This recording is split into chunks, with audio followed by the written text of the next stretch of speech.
like the producers there. So what's it like walking? Is it different? It was a little different. I jumped in with the producers and director real quick to do some meetings and stuff that we needed to talk about. And then I pretty much stayed inside, and they went out and started shooting. And I'd walk out and check stuff out every now and then, but I was just kind of observing. I just kind of stayed out of everybody's way is basically it. Hey, Joseph Thomas Bailey says Brett is awesome to work with. Oh, thanks, Joseph. Hey, I know you. Yeah. He was on a set with me. What does Joseph do? Actor? He's an actor. Very cool, man. Very cool. You know, when you're participate in other aspects of filmmaking, you have to bring other techniques and other skills to bear. You know, other than what you do as generally as an actor. Was that hard for you to make that stretch, being one of the primary persons that helped raise the funds to do this movie? Was it hard for you to separate yourself from being an actor, from wanting to jump in, from wanting to? Was that an easy thing to make a compromise on? It's a pretty easy thing for me anyway. I'm one of those people that I always look at the project, and I want to do what's best for the project. Right. So when Josh approached me with this project, he knew I was going to ask if there was a part in there, and without me having the ask, he goes, there's really, it's for a bunch of, it's a bunch of kids that come up. Right. And I said, that's fine. I'm down with that. I'm down to produce it only and just because it was for a specific idea that we're trying to get done. Right. And so for me to just say, hey, yeah, let's produce it and be good, I was happy with that. I'm a team player, if nothing else. So together everybody achieves more. Hey, that's true. Yeah. And you know what?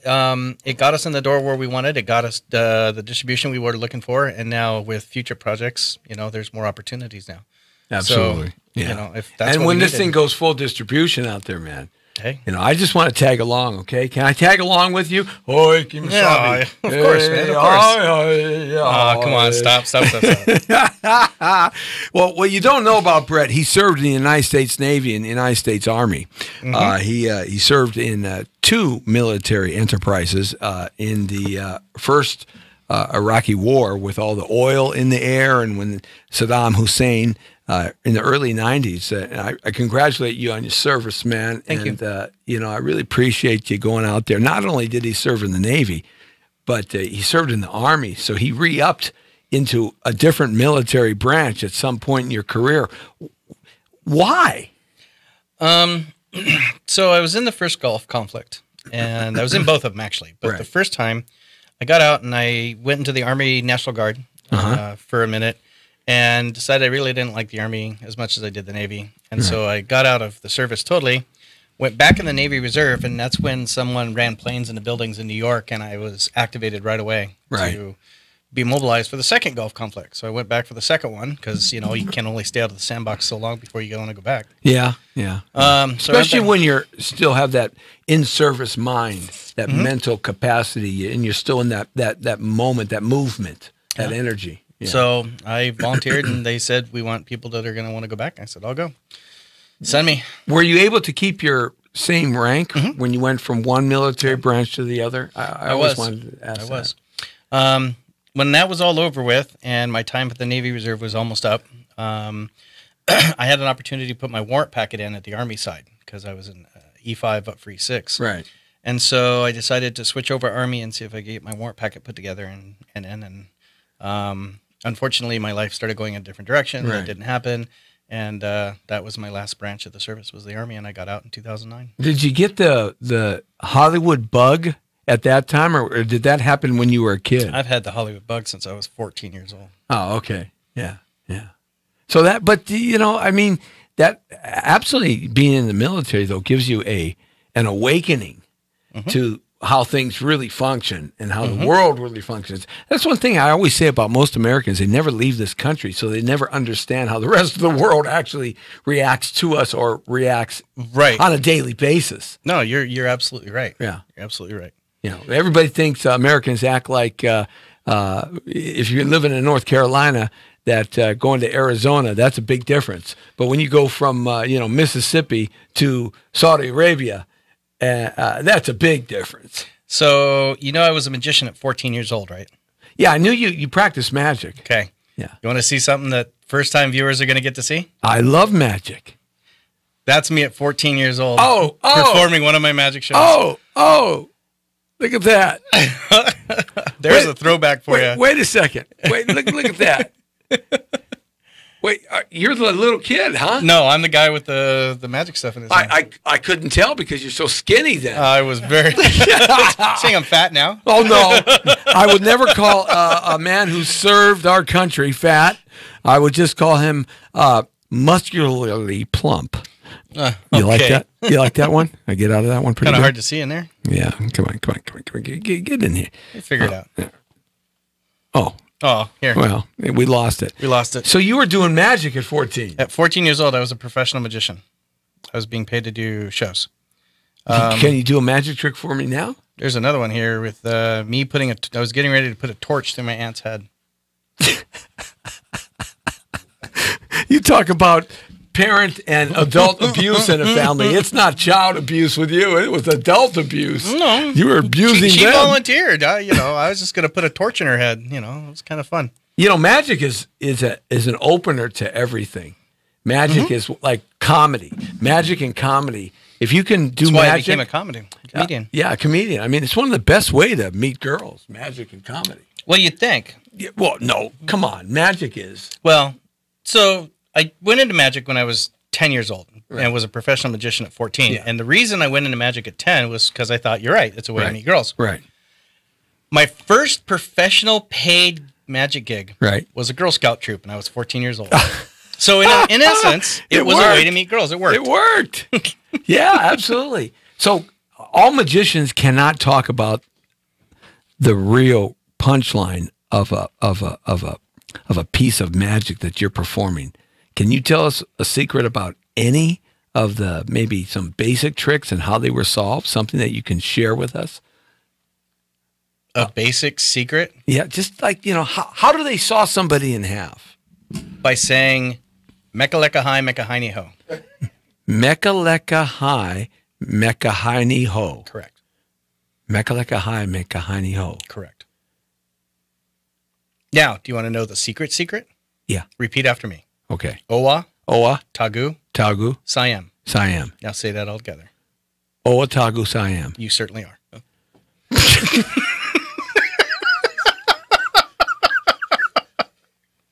That means a jackass?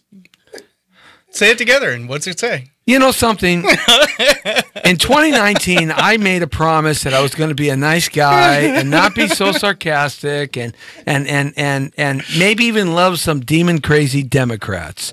Okay, I said, I'm going, but I walk into the powervoices.com. I not only get it by Lee Baby Michaels, I get it by my first guest of the year. That's it. I'm going home. That's it. Goodbye. I love you, brother. Magic, though, is fun, and that led you to comedy. It led me into comedy, and I moved down to LA in 2007 to be an actor and a comedian. Was that because your acting was really funny, or were you a comedian that was trying to act? Well, I did acting in school. Oh, so you studied it. I did it. Yeah, I was. Yeah.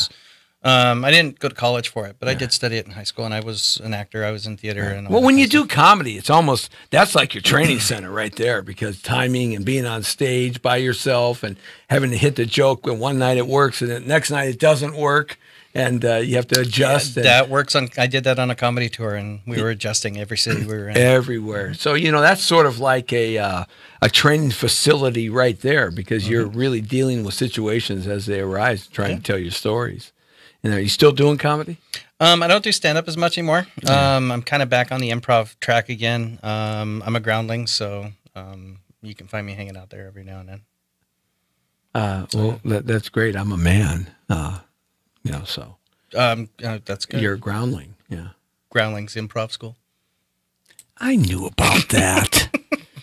Come on. I used to hang out there back in the day, over there when they were on Santa Monica.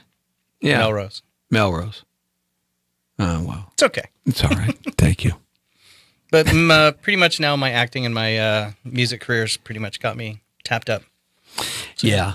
and we're going to play a song here because this is another transition. I want to play this song, and this song is called 99 Cent, and this was off the first EP. No, this is the second. It's the first single on the second album. Right. And it dropped, I don't know, beginning of the summer, I think is when we dropped the song. It's right now there. Yeah, about 6-8 months now. Yeah, it's been a while. And it's hit some of the cool, I mean, I've never had the kind of response I've had. I mean, the first album did really good, but this second album with the singles I've been dropping has been amazing.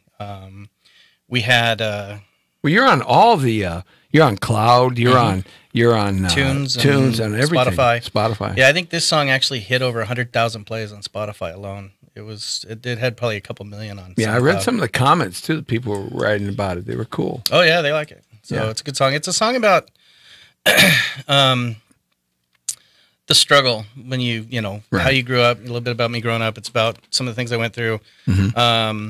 One of the ideas of the song came out when we were talking about me here in LA. And I made a comment to my producer. I said, well, you know what? At the 99 cent store, man, for $10 a week, you can live like a king. And he goes, so you did that? I said, yeah, sleeping on a hardwood floor in on a living room, and the struggles that artists go through when they come here. And I went through all this. And so he said, dude, let's write a song about that. And that's where 99 cents came out of. All right, so let's hear it, Lee. 99 Cent, Be Rhett, baby. Yeah.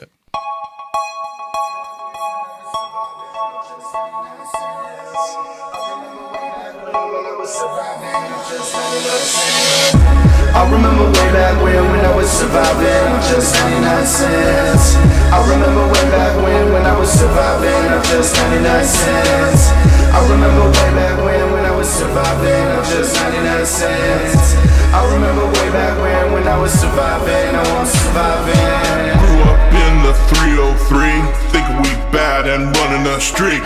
House on the south side, right on Broadway. Grandma struggling just to make the pay. Fam was always hustling for $1. Swore I'd never be living in squalor. Roll with liquor, always drinking. Gramps always drunk, and it got me to thinking. Mom split when we was young, then she died with a cancer in her lung. Kicked, bullied, feeling down. Couldn't take this life and I wanted to drown. Tried to end it all, life was done. Found me in the basement where I hung. Grew up dreaming and trying to be free. Couldn't live right, just wanna be me. I remember way back when I was surviving on just 99 cents. I remember way back when I was surviving on just 99 cents. I remember way back when I was surviving on just 99 cents.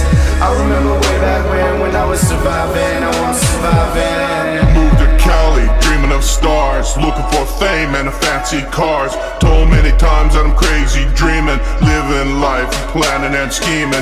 Tired of hanging with broke ass fools, never playing by the same old rules. Trying to be the big bad rapper, hit the bottom of life and shatter. Fucking sucks, ain't got a job. They look at me and think I'm a slob. Sleeping on the hardwood floor, wishing and praying that I had a little more. Couldn't break my fucking chains. Very true, it pours when it rains. Hustle on break, then they see it was 99 cents that set me free. I remember way back when I was surviving on just 99 cents. I remember way back when I was surviving on just 99 cents. I remember way back when I was surviving on just 99 cents.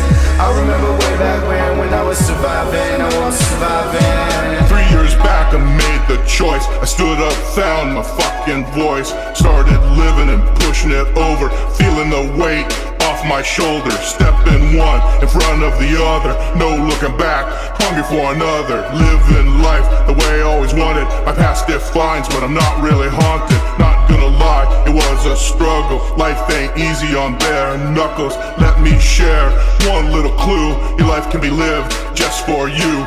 Always remember the haters, even the friends that I now call traitors. I realized what it takes to be free. I needed to start believing in me.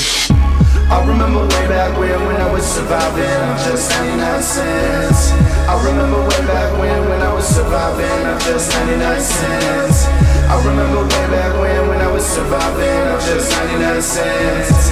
I remember way back when I was surviving, I was surviving. 99 Cent B Rhett right here in the house with me on the Jesse T Show. Yeah, man. Dude. God, magic, comedy, producing films, and a rapper. Man. Come on. What up? What do you not do? MILFs. Well, let me take that back. That's really cool, man. 99 Cent. Everybody can relate to that because I don't know about you, but I've had to travel to the 99 Cent store more than I want to talk about it sometimes. Dude, I remember sleeping on my friend's floor. I was on an air mattress. I couldn't stay blown up more than... like couch jockeying, right? She didn't have furniture, so it was an air mattress on the hardwood floor in her living room. Yeah. And the air mattress wouldn't stay blown up for more than about 30 minutes.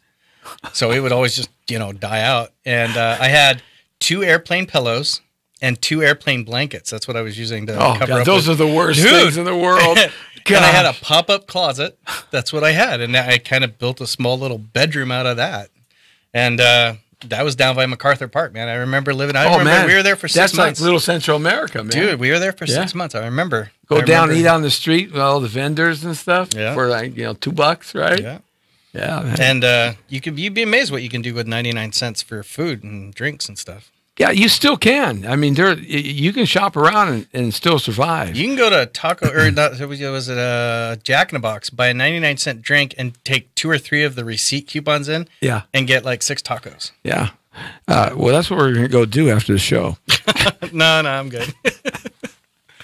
99 Cent. Now that's off your second album. It's off the second album, Falsely Accused, Chapter 2, Served. Right, and you can get that anywhere now. That song you can, that single you can. Yeah. The album isn't out yet. Okay, so you haven't dropped that. We're still working on the album. We got about 4 more songs to go. Yeah, we're going to play another song a little bit later. That's also off the second album. It's another single that came out. Right. I love the way you sound like that, the way that moves and that kind of, it's very melodramatic sound to it. Mm-hmm. It's got that kind of slow train moving. Daniel Pace, my producer, he comes up with some really cool beats for me. Right. And when he puts stuff together, and then we go into the studio with Billy, and Billy's our engineer. And when we mix it and put it together, we got some really cool. The next one you hear, you're gonna like it too, because it's got a really good beat. Very cool, good man. Mix. Very cool. But I want to talk about. I want to flash back now to, because 2019 is a big year for you. I mean, you put a lot of work in the last year or so, couple of years. And 2019 is like the work. That's kind of how it is, though. You got to put the work in, and then something happens later, right? Mm-hmm. Very much so. Because you just can't drop into something and then it happens. It generally doesn't happen like that. You know what? I love it when people tell me, I'm going to move to Hollywood and I'm going to give it 6 months. I'm like, dude, you might as well pack your bags now and go home. Yeah. Because you're wasting your money, your parents' money, your mom's money, your dad's money, and you're wasting everyone's time. Right. Pack your bags, go work it somewhere, and just, don't go to trade school or go you to come to college LA and say, hey, I'm going to give it, 2 or 2 years. Yeah. Now we're talking. Yeah. You've been banging at it for 20 years, man. You should just pack your bags. Yeah, absolutely. I've been around for over 40 years. You get your ups and downs, and our guru here has been around for 273 years. Lee Baby Michaels. Congratulations on 274 coming up. Yeah, we're going to go on tour together because he's going to be my disciple of agelessness. Nice. Yes, I like it. And besides, he has a nicer car than I have. The Cadillac. Yeah. Got it. Yeah, I'm driving the Grey Ghost too. Yeah. It gets me from place. The Grey Ghost won. Well, we don't want to talk about what I did. Man, I know they killed the ghost. Ghostbusters. Well, they didn't technically kill them. Man. They put them in a contraption. Look, it was Caltrans's fault. The state of California. I'm gonna sue Gruesome Newsom, our new governor. Okay. Because they should have made that M Avenue road go a little farther when they knew I was driving down it halfway sleeping at night, and they didn't. They cut it off, and I went into the desert. I hit a dirt mound. That's not fair. When you were halfway sleeping? Sounds like that old joke where I was driving and I saw this girl texting on her phone. Yeah. So I was so mad I pulled up next to her, rolled down my window, and threw my beer at her.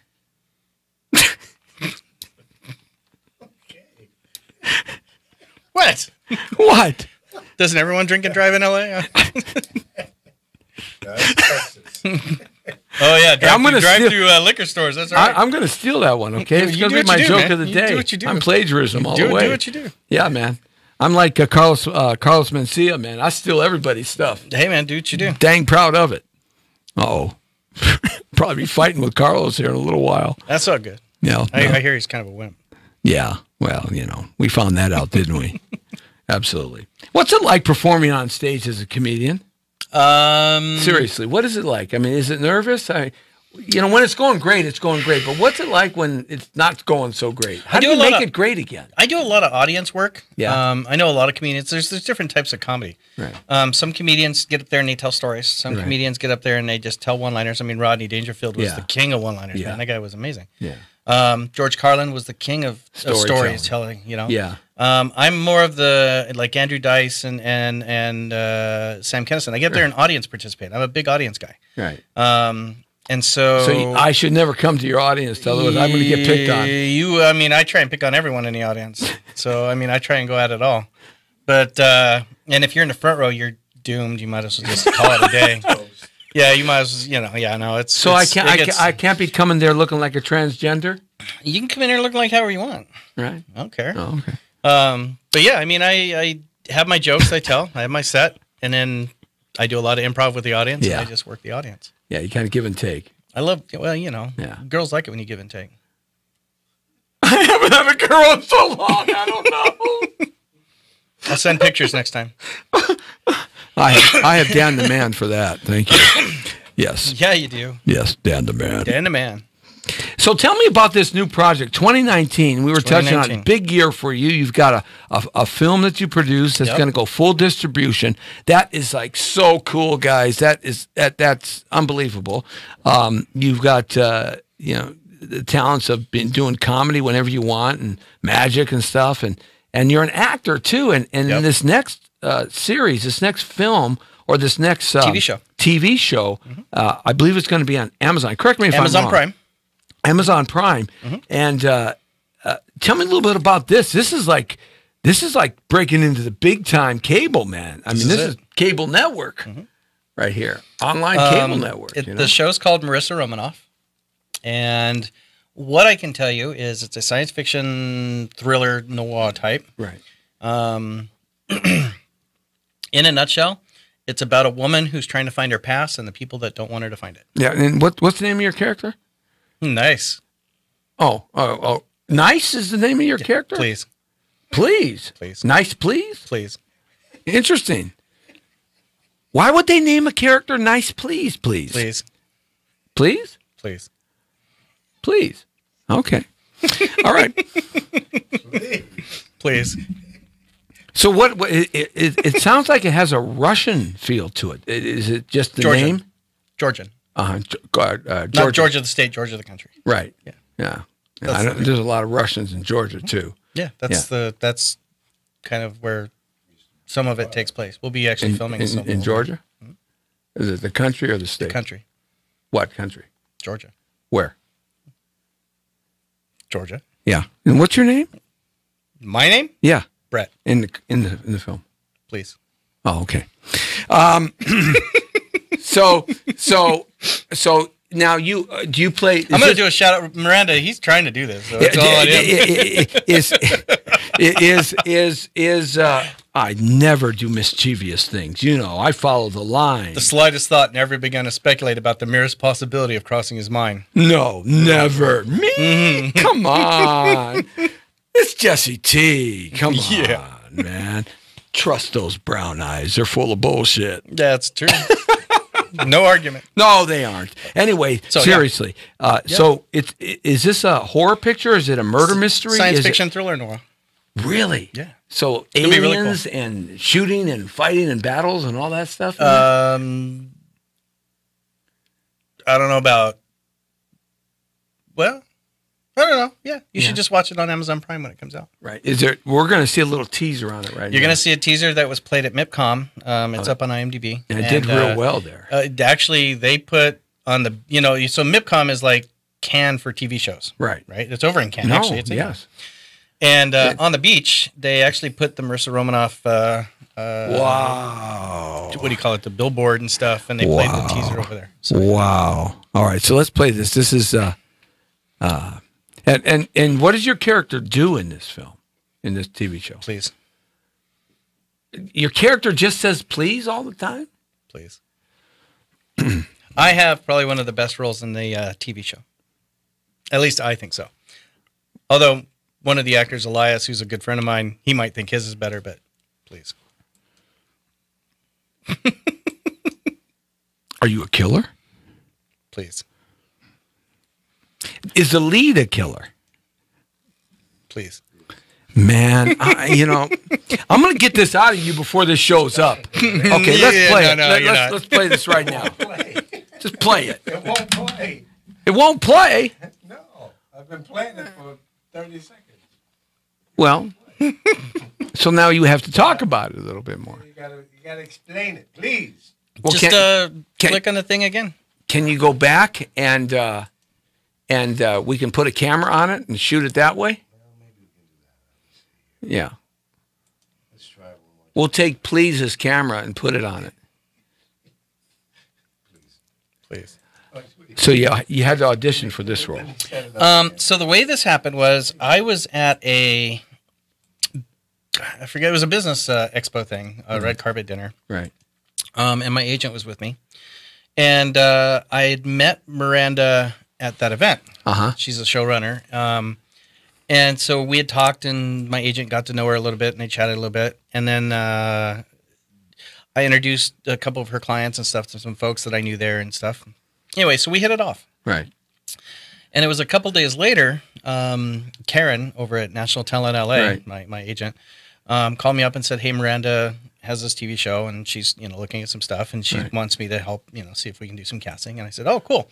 Well, I'm excited if there's something in there." And she goes, "Well, I think there is, but let me talk to her." And I said, "Okay, great." So I guess they talked back and forth, and there's a funny story here. Yeah. And she comes back and goes, "Well, there's a role that Miranda thinks you'd be great for." I said, "Okay, let me take Miranda to lunch." So I went to lunch with her. We scheduled lunch. I went to lunch with her. We chatted. We spent, 3 hours or so at lunch, and we had a great time. She really liked it. Did you have to read the script, or did they give you the script? I read the pilot later. Yeah. But she really thought that I had the look and what she was looking for the character she was thinking of. Right. And so she said, she wanted to talk with, the folks that Powers That Be and, Right. and Sony and Amazon and those guys. Right. And so when the official call came in that I got the part, the character, the role, I didn't answer the phone. So Karen's voicemail went to voicemail, and then Miranda's call went to voicemail as well. Right. And the reason that happened was because I was busy doing something else. Not to interrupt you, but No, go ahead. But we can play it off of here. I think you got it. Well, we got it. Well, yeah, we're doing like some technical stuff while you're talking. That's fine. So when you got when you did get the script, and you was it? Well, I didn't get the script till after I got the call. Was it a big chunky part of the script, or was it a small portion of the script? I mean, does your character play? There's no such thing as small characters. No. There's small actors, but Right. there's no small parts. Little people. My there's character, there's little people in this film. please. Oh, My character plays important things in the story of this first season. Right. And so what's the initial of your character? Please. So we're going to play this. This is Marissa Romanoff. Okay, and you want to use mine? No. You got it? I think it'll be better here. You think so? Okay, man, this is like high tech on the Jesse Tell T you, show. man, we got this. Wait, what about the sound? It'll come to it. Okay. Oh, that's good. Okay, check it out. Dark days are coming, dark days are here. I fear. Dark days are coming, dark days are here. I thought of you, you son of a bitch. I'm gonna get you in here. I'm gonna get you in the shadows. Save my soul from these hands that burn like coal. On the corner, in the yard, on the backseat of Daddy's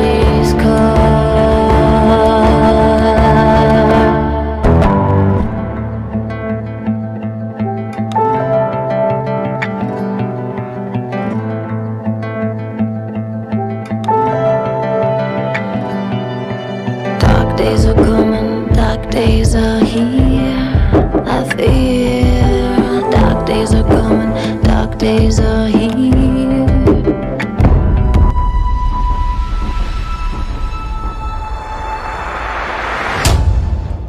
Wow. Marissa awesome, huh? Romanoff. That is so cool, man. Isn't that cool? That is so cool. The teaser just kind of drags you in and wants you to see more. When is this going to be out on Amazon Prime? Are they finishing up this year. post-production? This year. We're actually getting ready to film the first season. We come off hiatus, I think, in a month or so. Right. Month and a half. So is it now the lead lead actors and the lead actress? Who are they in this? What are their names? Who? No, the lead actor. Who? No. The lead actor. That's who. I wanted to know who the lead actor. The name of the lead actor. What? No, not what. I wanted who. Who's the lead actor? Yes. Yes, I know the lead actor is the lead actor, but I don't want to know whether they're yes or they're no. I want to know who the lead actor's name is. What is the lead actor's name? Who's the lead actor? No, who is not the lead actor? Okay, Yes. let me ask you that. What is the actor's name that plays the first supporting role? Yes. Yes. What? No, I don't want to know yes. I want to know what is your name in Romanoff? Please. Oh, that's it. I quit. I quit. Abbott and Costello. You did the world a disservice. No, you did the world a great service.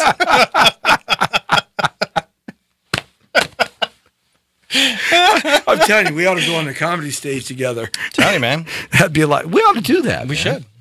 Yeah, because I like working. I did stand-up comedy for a couple of years through the central part of California. Okay. And just to get the experience of standing up there doing it, you know. Mm-hmm. And I never wanted to be a comedian. It was just fun. And every radio station, TV station I worked at, making my way back into Los Angeles, I tried to hustle, $25 or $50 or drinks and some free food doing man. comedy, right? Free food when you're a comedian and you're broke, man. Man, free food's always the that's bonus. why they hang around at the club, man. Right? Yeah. Exactly. You don't know that unless you've done it, because you get tired of breakfast jacks. That's for sure. Telling you what. Yeah.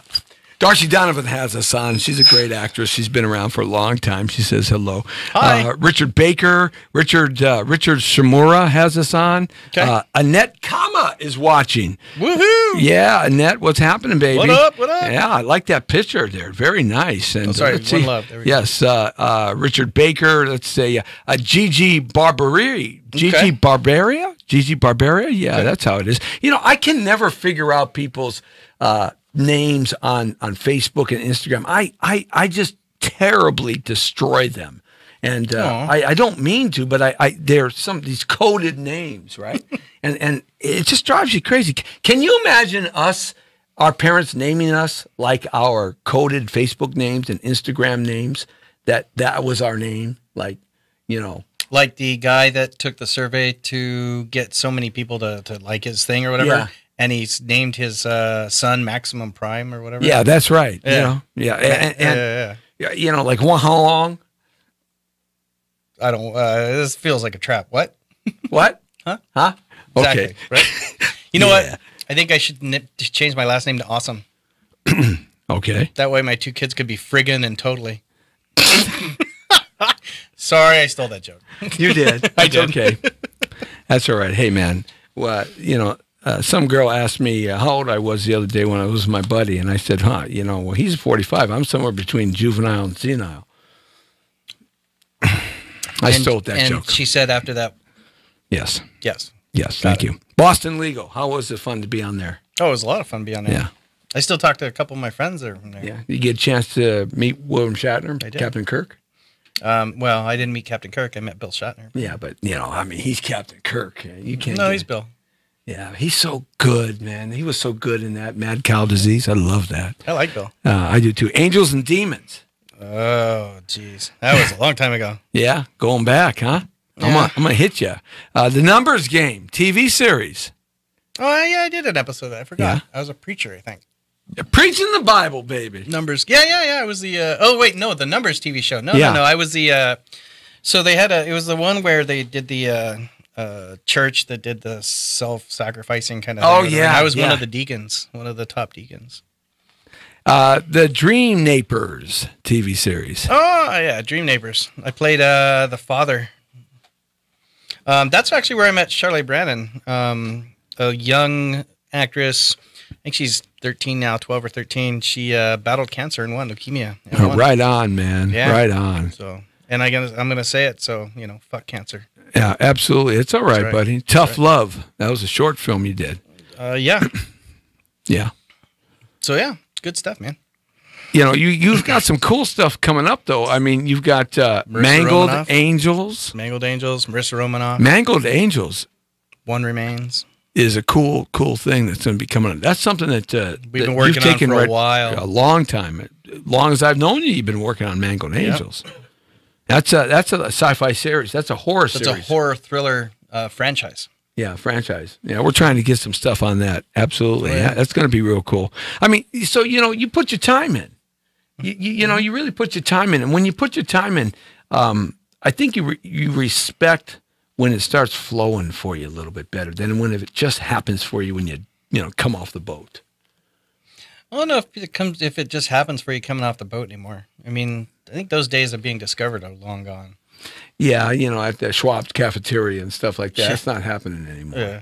But then again, there's a lot more avenues for creative people like yourself to get There your are. product out. There are. And like Olivier said, and a lot of great actors will say, you got to keep working. Mm-hmm. You got to be keeping creating, being an artist, whether you're a comedian, magician, making hit records. But you got to or understand, whatever. it's not just you got to work on your craft. So you got to work on yourself, your acting skills, Right. your music skills, your magic skills, whatever. You still got to work on that. Your comedy skills, all that's got to be done. But sitting at home and working on that isn't what's going to help. Okay, this town is more about who knows you and who you know. So You got to it's- get out there. It's networking. Yeah. When I first moved to LA, people thought I was crazy because first thing I did was hired a publicist to get me into the networking events and on the red carpets Right. because I needed pictures and I needed to meet people and shake hands. That's right. And that was their whole thing. And people thought, why are you hiring a publicist? Yeah, you could do that now in the last 20 years. 20 years ago, before that, you couldn't do that because the information wasn't out there. And Only publicists had it. and only publicists had it, and you couldn't get out there. Now, the red carpets for so many different. Plus, there weren't as many films being seen because the studios had more of a grasp, and the networks had more of a grasp on everything. And it's true. But the red carpets now have different levels of, yes, yeah, of, what's good and what's in. right. Where you should be, where you shouldn't be, where So, are you at in your career? That I would kind of stuff. still do a publicist because publicists have access to all the Good stuff. main red carpets and the good stuff. Yeah, the stuff you don't. The stuff you can't find on Facebook that's just Oh, the red no. carpet, Yeah. those are cool and you can go and get some cool pictures and stuff. But Right. and you may meet some folks and it's always good to meet people. But I call really, it circles. You Yeah, move into a circles. circle of people, and then you move out into another circle of Yep, people. Then very there's much so. somebody in that one circle that takes you to another circle. Correct. That takes you to another circle and takes you to another, and you're constantly looking for the one person that will help you get to the next circle, or that you might be able to do something with. Correct. And that's what I call it, the circles. And it's more of a, not just networking. It's not just meeting people. It's who will remember you when they need somebody like you.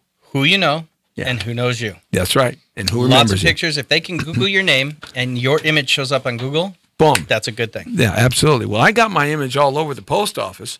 Well, they still have the one ads or one Now, I've been the wanted posters there. Man, so. I've been working on myself since 9 years old. Yeah, I was excited when I made the top 15 list over at the FBI office. So I thought that was Oh, great. really? Yeah, man. I mean, absolutely. Hey, man, a government agency put your picture on the wall. You know you got something good going on. Well, you got something going on. At I know, least. right? Yeah, 3 hots in a cot, man. I looked at it like this. It's like the old, if the FBI wall is like the old MySpace thing. Who's your top 10 friends?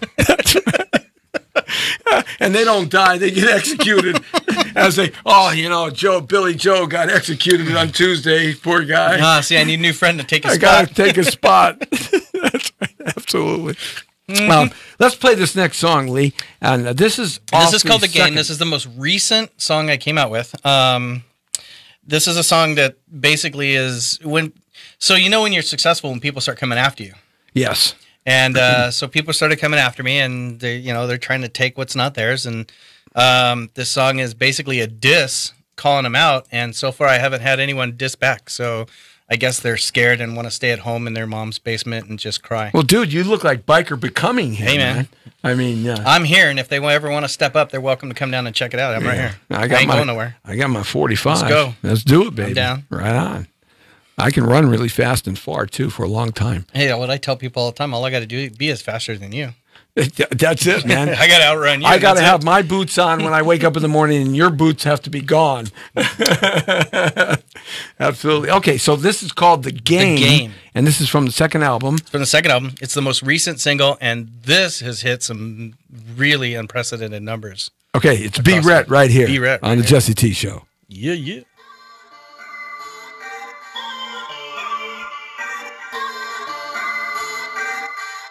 You gonna have respect for me, or you gonna die lonely. If you wanna step to me, it'll be a long walk home, G. You gonna have respect for me, or you gonna die lonely. If you wanna step to me, it'll be a long walk home, G. Here we go, spitting my flow. You step up and you're way too slow. The beat hits you like a volcano. Your new rhyme, I just say no. Go ahead, throw sticks and stones like a bomb, and I'll leave your bones. Your girl last night, out on a roam. Don't worry, I helped her get her moan. Spreading my lyrics like diseases. Keep coming, and I'll destroy your species. My rhymes sticking to you like leeches. Sit your ass down, take notes, I'll teach us. Lyrics all natural, bitch, you small time. Another stepping stone for all my rhymes. Just keep coming and talking shit. When you step to me, you're gonna get hit. Yeah. You gonna have respect for me, or you gonna die lonely. If you wanna step to me, it'll be a long walk home, G. You gonna have respect for me, or you gonna die lonely. If you wanna step to me, it'll be a long walk home, G. I'm a rapper, charged like a spark. You're a paycheck from living in a park. Staying at home, all afraid of the dark. That's cool, I keep living like Tony Stark. Been down, everything's shitty. You go around talking all shifty. But look, you can't rap for 50. Oh, you really cute like Hello Kitty. You trying to be another Vanilla Ice imitation rocker? Keep praying to Christ. Check yourself, fool, I paid the price. That's okay, here's some good advice. You keep trying to write some real rhymes, even though it's way past your bedtime. You go crawl with all your friends' lines. You trying music? Yeah, that's a real crime. You rapping, blah blah, giggity blah blah blah. Here I go, I like to fuck my own mom. Blah blah, giggity blah blah blah. Hey, I think I rhymed, hurrah! Bitch. Yo, I'm supposed to understand that? Yo, go end your life with this here gap. Yo, I'm gonna take a break now. D, why don't you show this punk how it's done? D. Last night at 4:45, me and the homies decided that we was gonna take a ride, and I never encountered the law that we abided in. Always remembered the intense and pride in. We were the reason that the Red Sea had divided in. Despite the violence of a childish rising in, despise the lies in the politicians' eyes, sympathizing with the motherfucking Shiites and Pfizers, politicizing the advertisements of the one world. My indictment is priceless, let the guns whirl. Lucky like Lotto, sometimes I think my name is Earl. So shut the fuck up and listen up, I'm giving it pearls. The story unfurls into a legacy. You can't help but sit back, relax, and contemplate. All I see is complacency. Got me sitting here angrily waiting patiently for the rain to cease. Catch a fade with this beat. You gonna have respect for me, or you gonna die lonely. If you wanna step to me, it'll be a long walk home, G. You gonna have respect for me, or you gonna die lonely. If you wanna step to me, it'll be a long walk home, G. That's not news, so you sue for a plea. Fuck you, it's a couple dollars to me. Fuck with me, what type of X you on? I got lawyers for days, now the storm. I'm too sexy for lawsuits like Wright said Fred. I'm not guilty, fuck off, give me my bread. Gonna find that street where you fled, knock your Jack Sparrow ass on your head, bitch. You stepped out trying to play the game, now you need to find someone to blame. Coming to me like I'm the frame, you come at me again, I'm a maim. I'm done with this here ranted tush. Gonna go roll this blunted kush. I've done hit you like an ambush. I got you stuttering like G.W. Bush. You gonna have respect for me, or you gonna die lonely. If If you wanna step to me, it'll be a long walk home, G. You gon' have respect for me, or you gonna die lonely. If you wanna step to me, it'll be a long Stuttering walk like home. G.W. Bush, baby. Hey, man. I like that. Yeah. Yeah, man. Stuttering like G.W. Bush. What up? Uh-huh. You don't have to. You don't have respect for me, You don't have respect for me. so you're gonna die lonely. So you're gonna die lonely. Wow, man. Man, you guys hit that guy hard. Hey, man, it's been out for a couple months. It's hit some great numbers on Yeah. Spotify and Yeah. SoundCloud stuff, and Punk hasn't come back yet, so I guess he's just crying at his little ass off. He's in the hiding. corner. He's hiding behind a tree or something. He's in a man. corner hiding and crying his ass off. That's funny, man. That's It a is good what it song. is. Totally different from the Yeah. first song we heard. And the same producer. What's his Same name? producer, Daniel Pace. Yeah. And who's the guy rapping with you on the song? D. That's my boy D. Yeah. Yeah. And then Billy, of course, is our engineer. So. Right. Very good. All right. So we got lots of stuff coming out. How do folks keep in touch with you, man? TheBrettHunt.com is my website. You can go to my Facebook, Brett Hunt Fan. You can go Brad MH at the Instagram. All my links are there. So Where do check they it get? Where do they get the music? Real fast. Everywhere. Go to TheBrettHunt.com and hit Rapper on there because Okay. there's a tab for Rapper, and it takes you right to my Amazon Prime. Romanoff you can- coming off sometime Amazon this year. Prime this year. One Remains coming out this year. All my music's on iTunes, SoundCloud, Spotify. We're gonna know, see all you the on the things. boards in the Comedy Store. I don't know about that, but Yeah. you know. Well, we got to do something together, man. Maybe a little magic, right? Dude, I'm down. Whatever. Yeah. Can you materialize some money for me from the California lottery? Yeah. Mr. Magician Man. Yeah, please. Yeah, right. Absolutely. Sure. Hey, it's the Jesse T Show. Hey, thanks a lot, man. I love you, Of course, man. brother. Thank you, brother. You too, man. Great show. Fun. A lot of people checking out. Hey, we're podcasting right now on Twitter, LinkedIn, YouTube, Google, Tumblr, Vimeo, Messenger, Skype, chat box, Twitch, Instagram, no idea. Facebook, and thepowerofvoices.com. Always right here, the Jesse T Show. Hey, we'll be What up? back with you tomorrow, 5 o'clock. Dan the Man and I don't know where we're going to be, but we're going to be somewhere fun. Have a good one. Talk to you later. The Brown Beauty's off duty with B. Red. See ya. Peace. One love. Boom.